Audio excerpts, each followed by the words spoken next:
Hi everybody, this is the football, the amazing, spectacular, terrific, the great one, the people's champion, your host, and welcome back to the football. I hope you like this video. We did not have a good season with the Giants. And when you have bad seasons, it doesn't matter what kind of sport it is, you're going to have a lot of backbiting, a lot of stuff's going to come to the surface.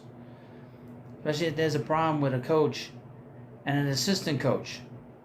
So let's get into this. I know that I've done a lot of videos here and very busy on the baseball side. But here we got from GiantsWire.USA today.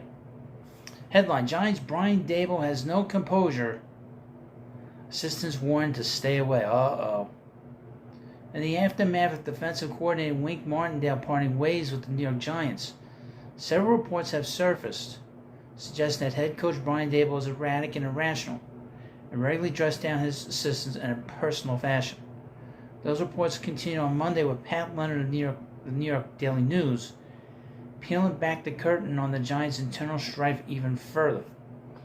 In a deep dive into the deteriorating situation in East Rutherford, Leonard revealed several new details, including Daboll placing blame for the poor offensive performance on other coordinators and a complete refusal to accept any blame for the regression in 2023. Now, we know the Giants had a tough schedule.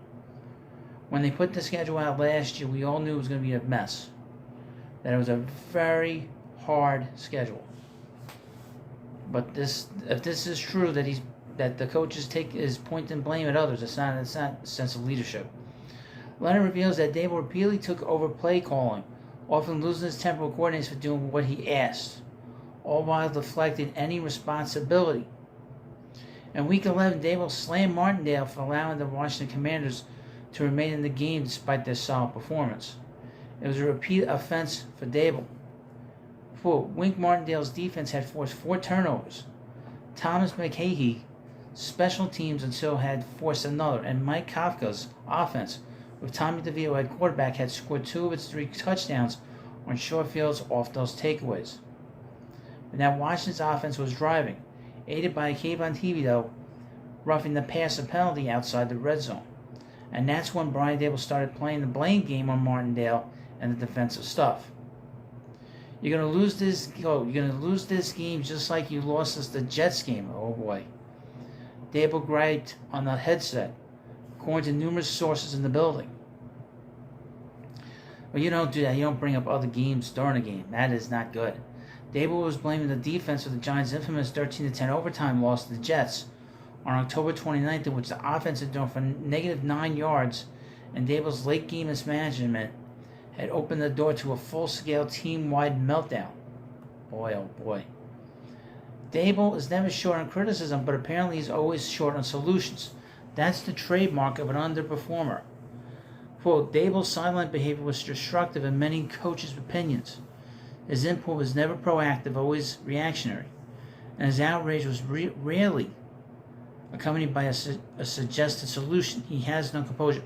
Remember, what was that play that we saw where Tyrod Taylor was playing and he didn't make a play right, and Daboll just undressed him in front of everybody, in front of the whole world to see. Martindale reportedly reached out to Giants ownership as a way to circumvent Daboll, which eventually led General Manager Joe Schoen to listen in on the dysfunction. Quote, now Schoen was monitoring the dynamic at Washington after being alerted by several meaningful parties that Daboll's behavior and the sideline dynamic were not constructive. Schoen would stay on the headsets for 4 games, sources say, against the Commanders, Patriots, Packers, and Saints, before stepping back offline for the final 3. Daboll is demanding taking play-calling duties from Mike Kafka, giving them to other assistants, and then giving them back at random. Quote, Daboll took play-calling away from Kafka multiple times, according to sources, and gave it back each time. He gave it to the quarterback coach, Shea Tierney, for the second half in Dallas in Week 10. Daboll's unpredictability, one source said, was his defining trait. There was no pattern, rhyme, or reason to his changes from others' perspectives. Daboll also took over Kafka's offensive meetings in Week 7 ahead of a home game against Washington, as the Daily News first reported, and he didn't give complete control back to Kafka until Week 11. after the offense had averaged 11.75 points during that 1-3 stretch. A warning for assistance. Want to join the New York Giants? Don't, say some who have experienced Daboll's wrath. The story of the Giants' 2023 undoing isn't about a personal feud between Daboll and Martindale in the past, though. It's about bad football and a flawed process that still exists inside the Giants' walls.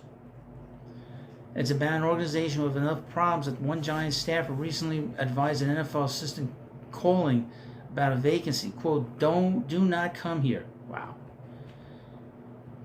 Destructive ego. Daboll is reportedly never wrong while all of those around him are always wrong. Although apparently he has no solutions, he doesn't hesitate to place blame. Daboll receives advice on his headset in those moments from an analytics and game management team.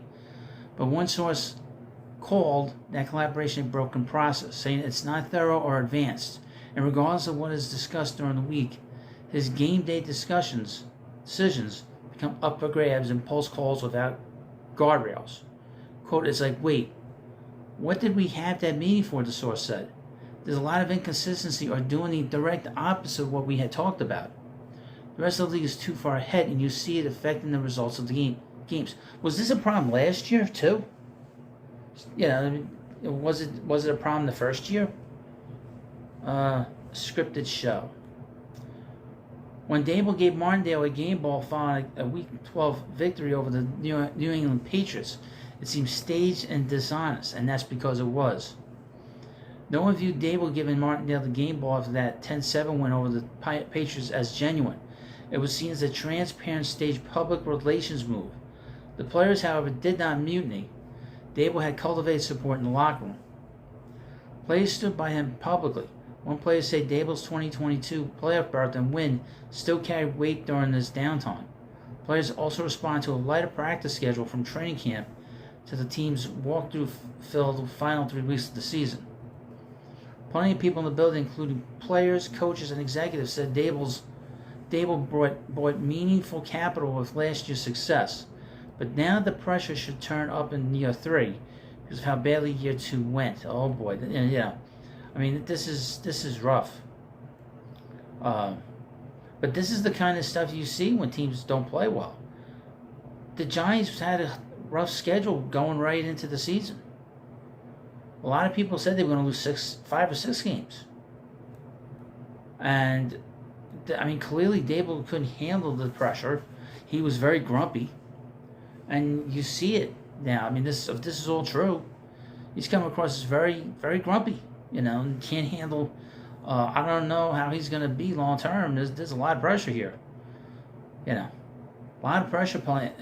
Being in New York and being the coach of one of the biggest teams in this city and in this area. This is going to be interesting to watch as we go into the offseason and next season. Because if he doesn't turn this around, he'll be in trouble, especially off of his behavior. And Joe Shane might not be going. I don't think his drafts have been pretty good.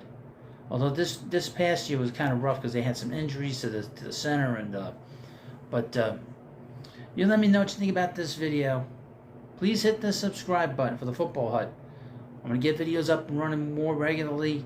I thank you for your patience. Have a good day, and I'll see you later.